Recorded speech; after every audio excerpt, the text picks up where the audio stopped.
A graça e a paz do Senhor Jesus esteja com você, meu irmão, minha irmã. Eu estou aqui para mais uma escola bíblica, num novo tema. O tema desta semana será andar com Deus.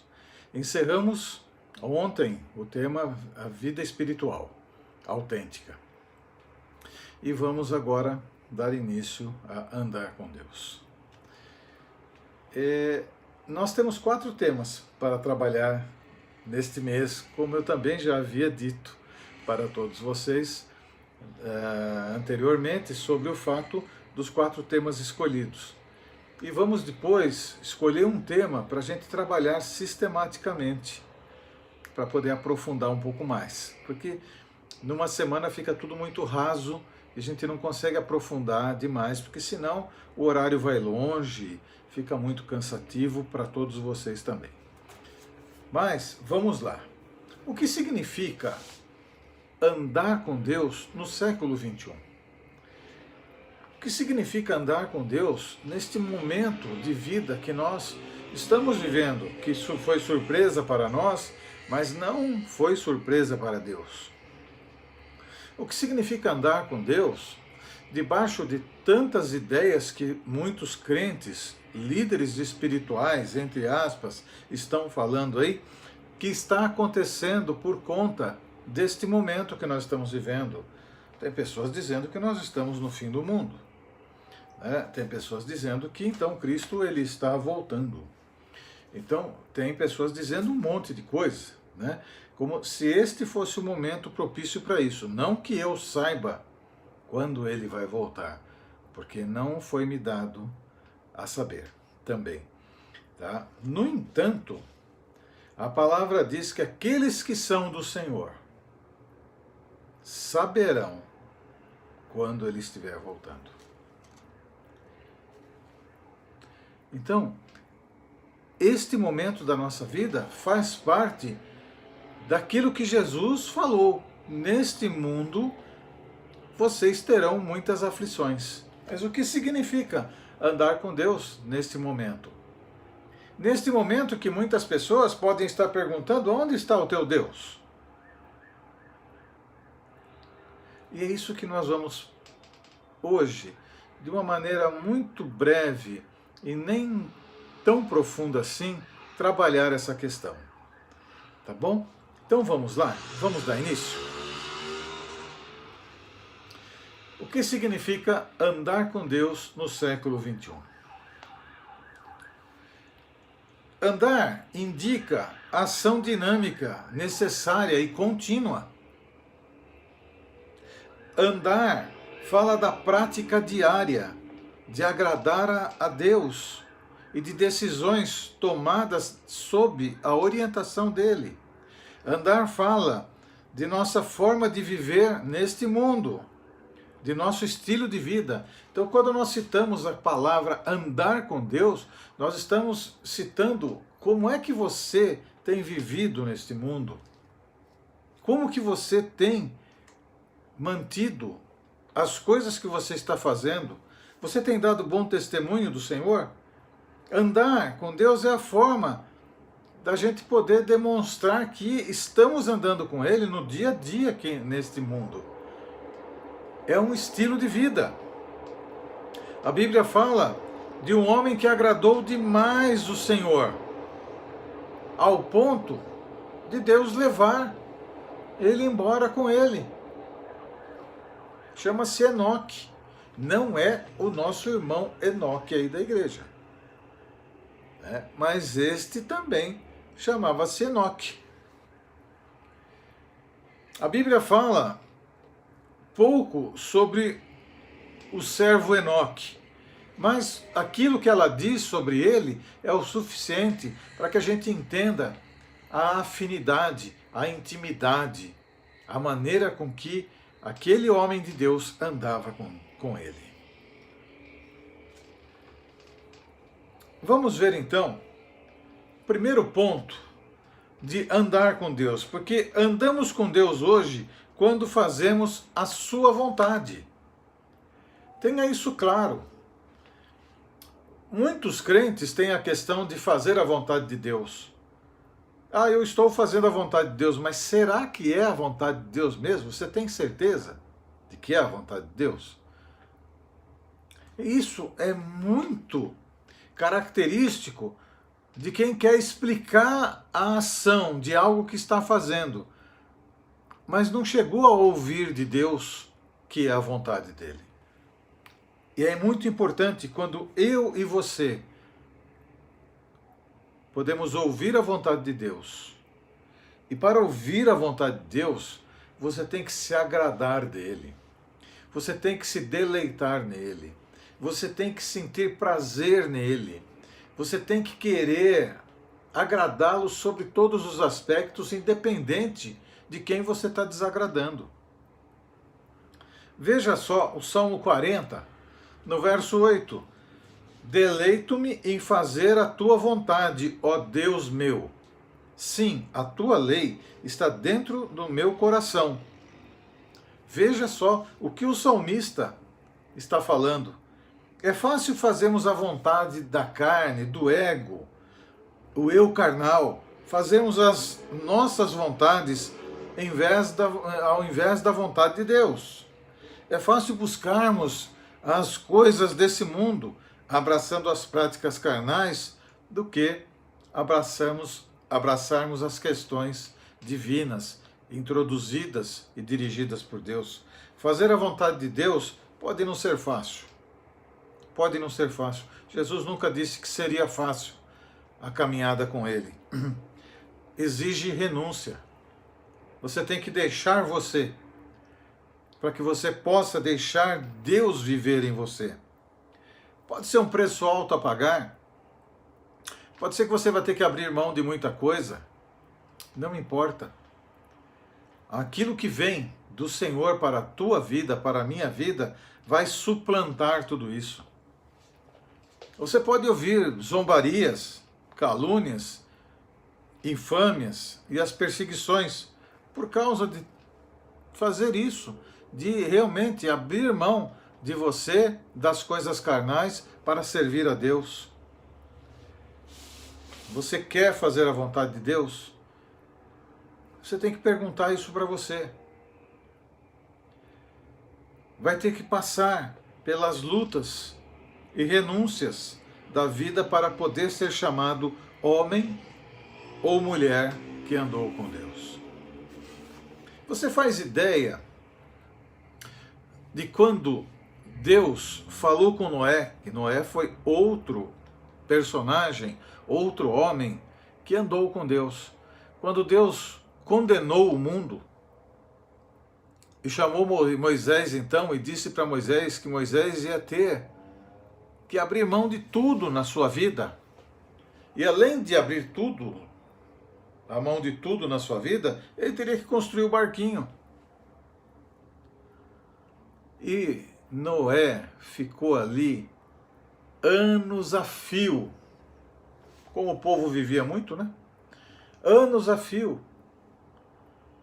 E quanta zombaria ele ouviu. Quanta coisa que falaram dele. Quanta piada que devem ter feito dele. No entanto, chegou o tempo em que a arca estava pronta, os bichos todos colocados lá dentro, e Deus, quando falou é agora, não deu espaço para mais ninguém, não deu tempo. E a coisa aconteceu. Só os que andam com Deus verdadeiramente conseguem entender a boa, agradável e perfeita vontade de Deus.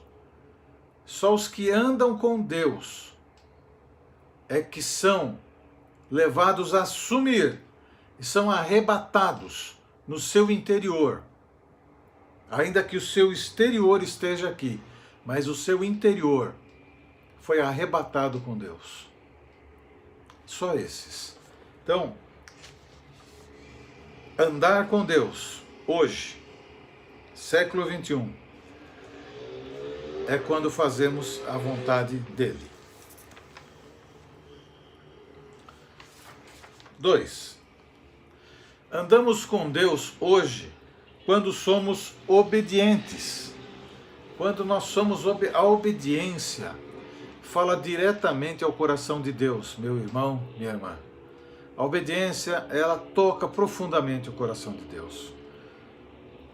Deus abençoa o servo obediente. Isso é desde o início de tudo. Isso não é coisa nova, não é do século XXI, não. Isso é desde o início. Porque todos aqueles que atenderam ao chamado de Deus, que entenderam que deveriam obedecer a Deus, todos os que assim fizeram foram abençoados. E Deus deixa bem claro isso, quando Ele, em Deuteronômio, vai falar sobre essa questão da obediência e da desobediência. Quando Ele deixa bem claro como deveriam se comportar homens e mulheres de Deus. E o que aconteceria se obedecessem e o que aconteceria se não obedecessem.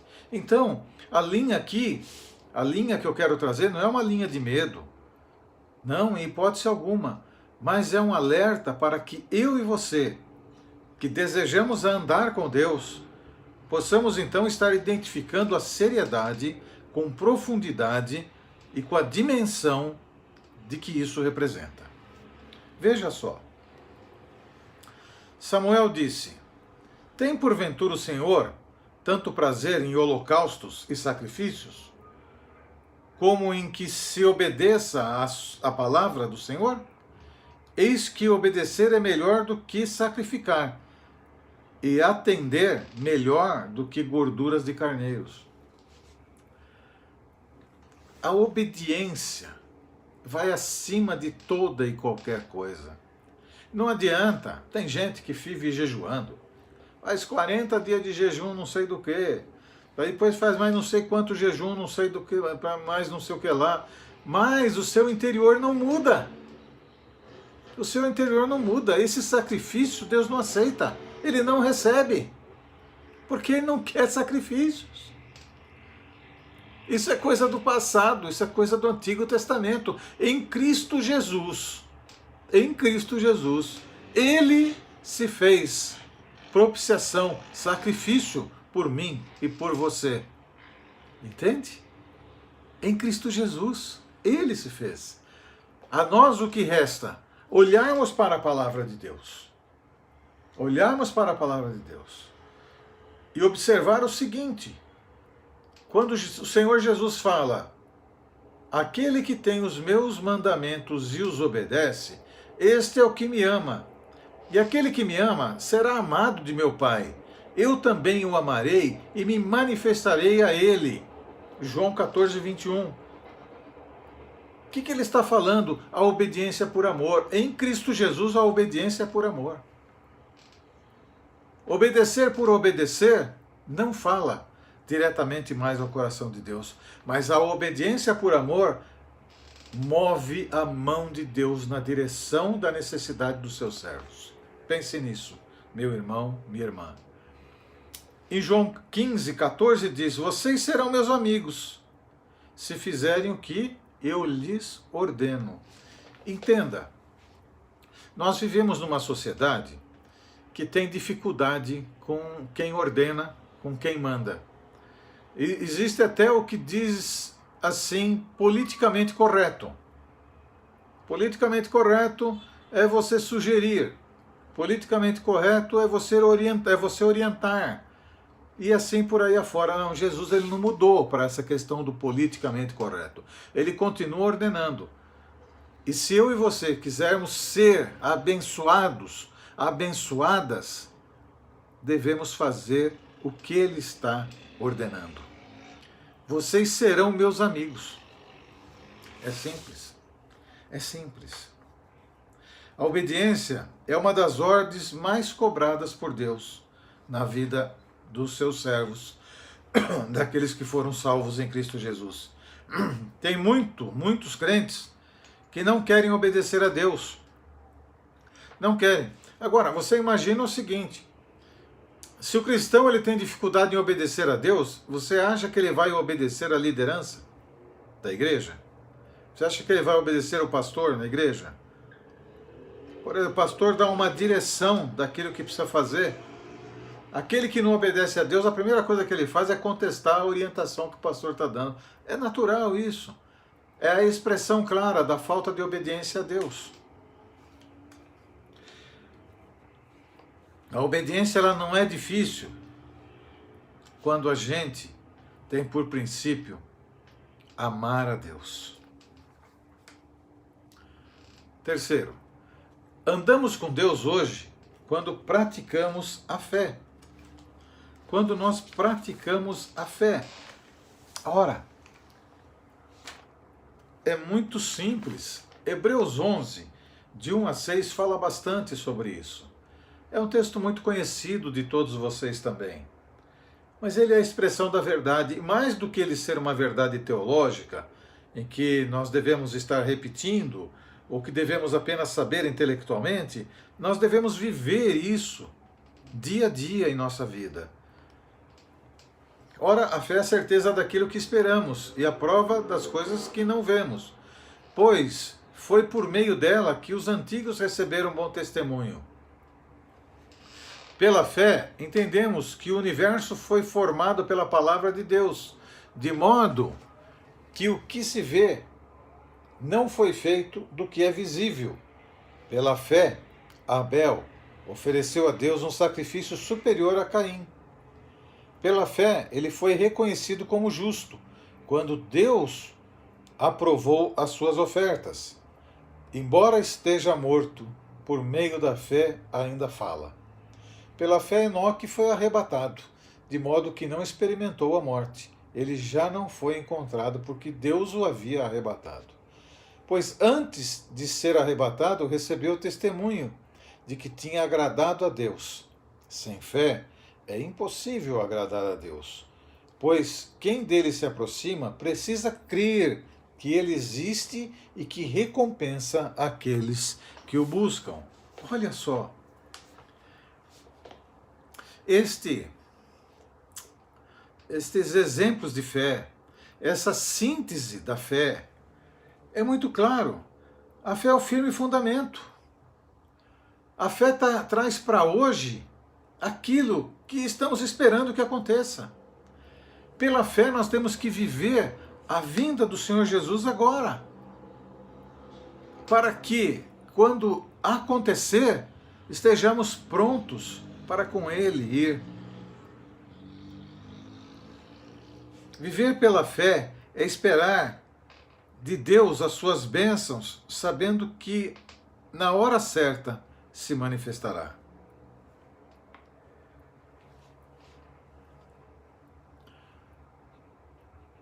Último ponto.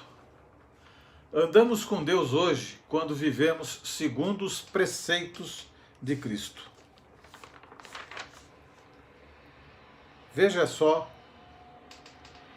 João 15, de 11 a 17, diz assim: tenho-lhes dito estas palavras para que a minha alegria esteja em vocês e a alegria de vocês seja completa. O meu mandamento é esse: amem-se uns aos outros como eu os amei. Ninguém tem maior amor do que aquele que dá a sua vida pelos seus amigos. Vocês serão meus amigos se fizerem o que eu lhes ordeno. Já não os chamo de servo, porque o servo não sabe o que o seu senhor faz. Em vez disso, eu os tenho chamado amigos, porque tudo que eu ouvi do meu Pai eu lhes tornei conhecido.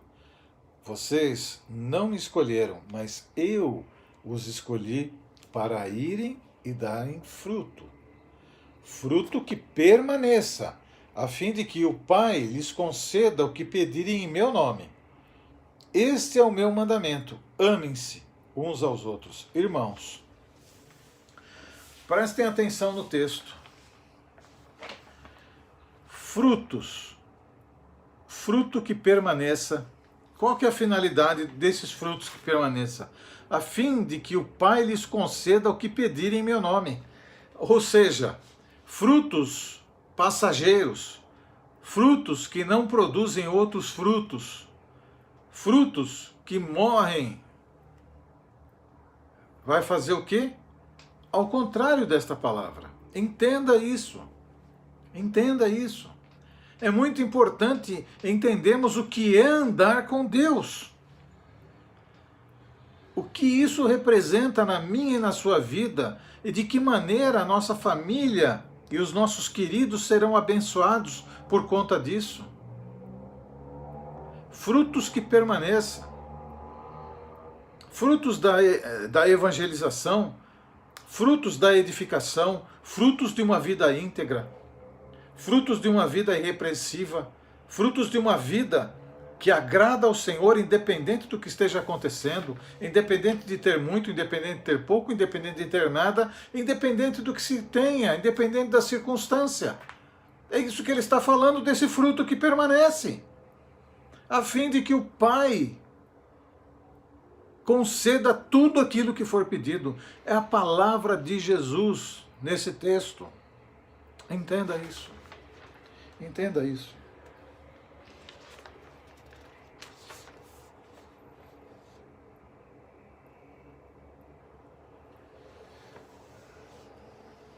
Quero concluir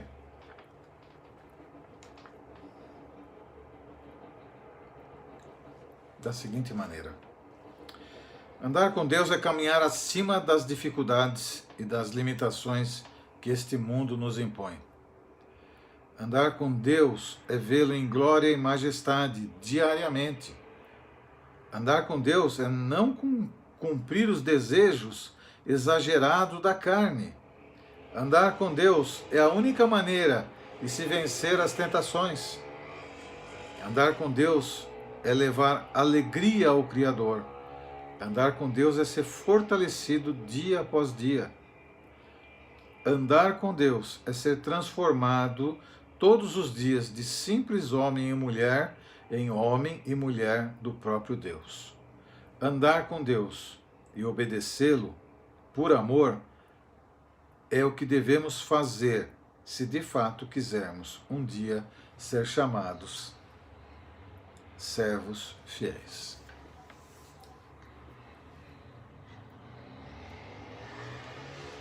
Meus irmãos, chegamos aqui ao término dessa escola bíblica.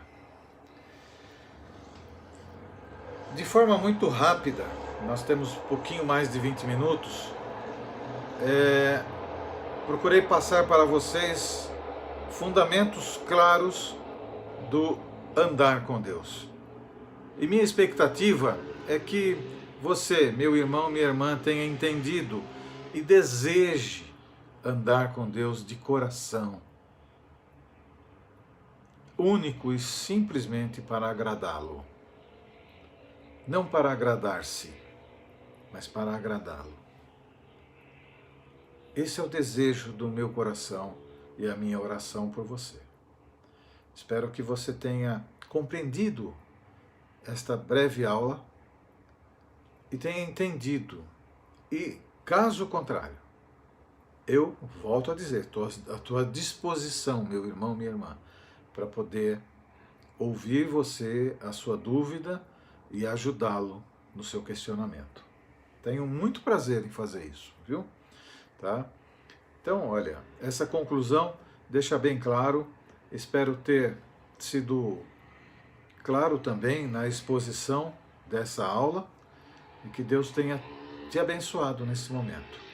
Nós vamos nos ver logo mais, porque o culto começa daqui a pouquinho e nós vamos poder participar então dos louvores, dos avisos, dos dízimos e ofertas e de tudo mais que vai acontecer ali e, por último, a pregação da palavra de Deus para a sua edificação e a edificação da sua família. Então eu quero te pedir, em nome de Jesus, reúna a sua família para participar do culto. Reúna. Explique para a sua família que isso não é religião. Isso não é religião. As pessoas tentam, na verdade, colocar o nome como sendo religião X ou Y. Isso não é religião.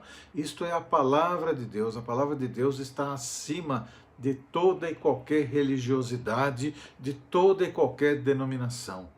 E o que eu quero é poder abençoar a sua vida e a vida da sua família. Então, chame-os para estar juntos, para participar do culto online e da palavra que Deus vai trazer daqui a pouquinho também para o seu coração. Fica na presença, na paz e que a luz do Senhor esteja com você. Em nome de Jesus. Amém e amém.